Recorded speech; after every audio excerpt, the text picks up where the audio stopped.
Good morning! Yes, guys, late upload po ito. Ito po yung ginawa ko nung linggo. Ayan, nagpakulot tayo ng tubig dahil may nagbigay kay Habi na kape. Galing po yan sa probinsya daw nila. Yan po ang ginagamit nilang kape.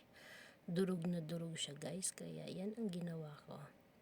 Sasalain ko po kasi siya kasi meron pa rin siyang maliliit na yung pinaggilingan. Hindi naman talaga totaling maiinom mo siya.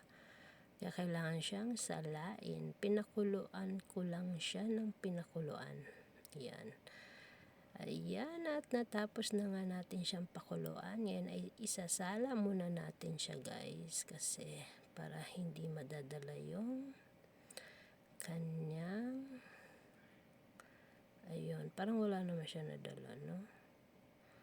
Ayan. Meron konti lang. Ayan, no? Yan siya. Para hindi natin siya mainom. Ayan. Thank you po sa nagbigay ng ating coffee. Ayan, nilagyan ko lang sa akin ng gatas. At yung kay Habi naman ay puro lang daw yung sa kanya. Ayaw niya ng mayroong gatas. Yung sa akin, nilagyan ko lang ng milk.